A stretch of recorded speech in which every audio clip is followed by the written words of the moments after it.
Shalom, apa kabar semua? Harapan saya kalian semua berada dalam keadaan yang baik-baik saja. Sekalipun kita diperhadapkan dengan virus corona, tapi harapan saya tidak mengurangi semangat kalian untuk belajar hari ini. Hari ini kalian akan belajar bersama saya, Miss Riana, dengan topik kedudukan dan fungsi Pancasila bagi bangsa dan negara Indonesia. Bab 1, kedudukan dan fungsi Pancasila bagi bangsa dan negara Indonesia. Kompetensi dasar menelaah Pancasila sebagai dasar negara dan pandangan hidup bangsa. Nah, sebelum memulai pembelajaran, kalian harus tahu tujuan kita mempelajari materi ini adalah kalian mampu mendeskripsikan kedudukan dan fungsi Pancasila sebagai dasar negara dan pandangan hidup bangsa. Masih ingatkah kalian tentang sejarah perumusan dan penetapan Pancasila sebagai dasar negara? Jika belum, silakan kamu baca lagi materi tersebut yang pernah kamu pelajari di kelas 7. Setiap negara pasti memiliki dasar negara sebagai pedoman dalam hidup berbangsa dan bernegara agar tidak terombang-ambing oleh derasnya arus perkembangan zaman. Demikian juga halnya dengan bangsa dan negara Indonesia yang kita cintai ini.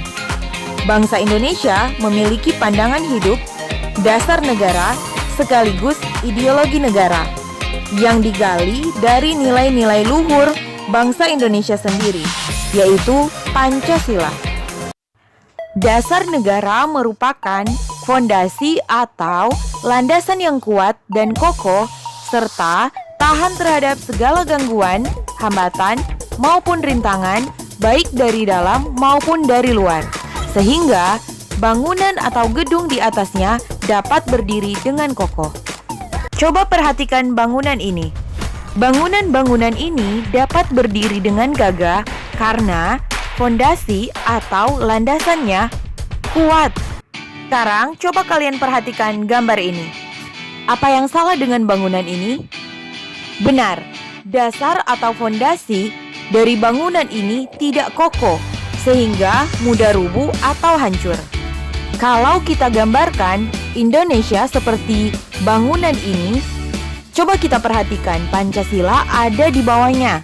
Karena Pancasila merupakan dasar dari negara Indonesia atau fondasi dari negara Indonesia. Pancasila sebagai dasar negara mengandung arti bahwa Pancasila dipergunakan sebagai dasar untuk mengatur pemerintah negara atau sebagai dasar untuk mengatur penyelenggaraan negara. Dengan demikian, Pancasila merupakan kaidah negara yang fundamental, yang berarti hukum dasar baik yang tertulis maupun yang tidak tertulis dan semua peraturan perundang-undangan yang berlaku dalam negara Republik Indonesia harus bersumber dan berada di bawah pokok kaidah negara yang fundamental. Dapat kamu bayangkan apabila negara tidak memiliki dasar negara? Tentunya penyelenggaraan negara tidak memiliki pegangan atau pedoman yang kuat sehingga setiap warga negara akan memiliki pegangan atau pedoman tersendiri yang pada ujung-ujungnya melahirkan perpecahan.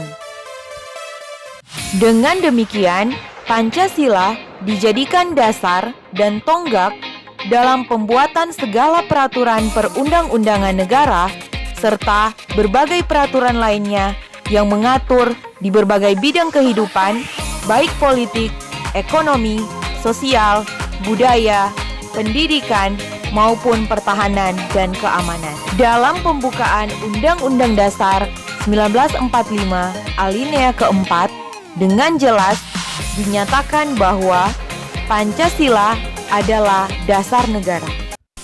Kedudukan Pancasila sebagai dasar negara menempatkan Pancasila sebagai sumber hukum yang paling utama bagi segala perundang-undangan yang akan dibuat dan digali.